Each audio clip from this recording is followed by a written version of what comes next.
Donc bonjour, je suis Sophie Hulin, je suis conseiller formation et insertion au sein de EFEA Nantes La Turballe et je suis chargée de développer l'alternance.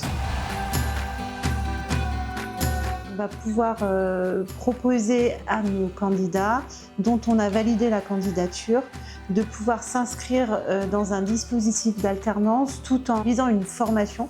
Donc pour Nantes, on va proposer le brevet professionnel de responsable d'exploitation agricole avec plusieurs productions autour du végétal et autour de l'animal et les certificats de spécialisation soit en conduite de production maraîchère, soit en conduite d'élevage bovin-lait.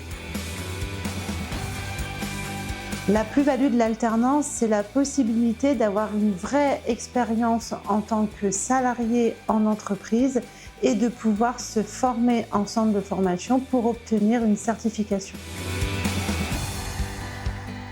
C'est un dispositif qui va s'adresser à un public relativement jeune, mais on peut aller jusqu'à 29 ans révolus pour les certificats de spécialisation et passer 29 ans pour les personnes qui visent un brevet professionnel, puisque on peut prévoir une dérogation dans la mesure où, puisqu'il y a projet d'installation, le financeur va autoriser cette dérogation pour pouvoir prévoir un contrat en alternance.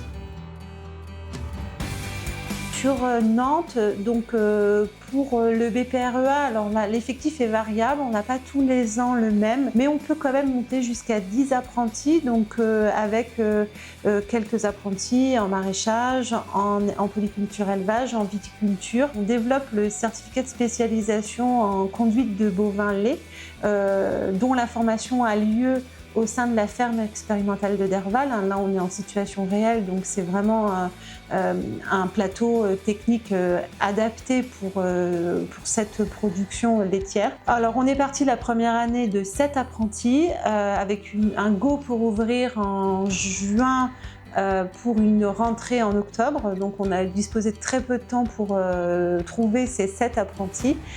Cette année, on s'inscrit sur 11 apprentis. Et là, on est en train du coup de remplir l'effectif, puisqu'on a une capacité d'accueil de 14 sur le site de Derval. Et à ce jour, je suis à 14 candidatures validées. Donc après, il faut que tout ce petit monde d'apprentis trouve leur exploitation.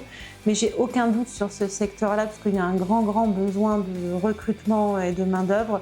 Donc on devrait pouvoir valoriser la mise en relation entre les CV validés et les entreprises qui recherchent des apprentis.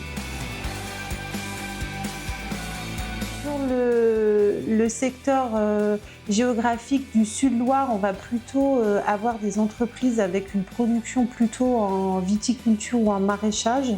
Et puis sur la zone de Ancenis, Châteaubriand, Blain, Derval, on va plutôt avoir des entreprises avec une production animale et plutôt en lait.